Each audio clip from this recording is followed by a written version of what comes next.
తీసుకోండి, మీకోసమే వేడి వేడిగా జీలకర్ర చాయ్ తెచ్చాను, తాగండి. ఒసే పార్వతి, అమ్మగారు వస్తున్నా. సౌండ్ సేమాకు.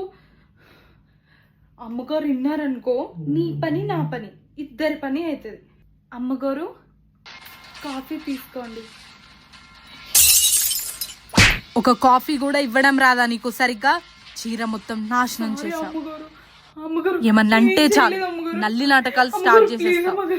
అమ్మా పార్వతి, నువ్వు ఇంట్లో ఎంత చేసినా నిన్ను ఒక ఈగలా చూస్తారు. ఏం కాదు, అమ్మగారికి అమ్మోరంత కోపం ఉండొచ్చు కానీ దేవత లాంటి మనసున్నది. అది నేను మాత్రమే చూసినాను, మీకు తెలియదులేండి. పార్వతి బాబు గారు మీరా?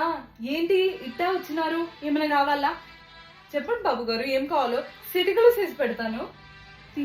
నీకు విషయం తెలుసా పార్వతి, అప్పుడే పూసిన గులాబీ పువ్వు మనం ప్రేమించిన వాళ్ళకి ఇస్తే ఆ ప్రేమ చిరకాలం ఉంటుందంట. బాబు గారు అట్టా అయితే నాకెందుకు ఇచ్చినారు?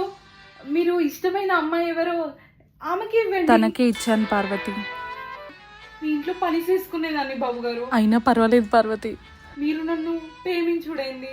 ప్రేమ గుడ్డిది పార్వతి, నన్ను మర్చిపోండి. నన్ను క్షమించండి బాబు గారు. ప్రేమ గుడ్డిదే కానీ నేను అంత ఎడ్డిదాన్ని కాదు. నేను పని చేసుకునేదాన్ని బాబు గారు, నన్ను పని చేసుకొనివ్వండి.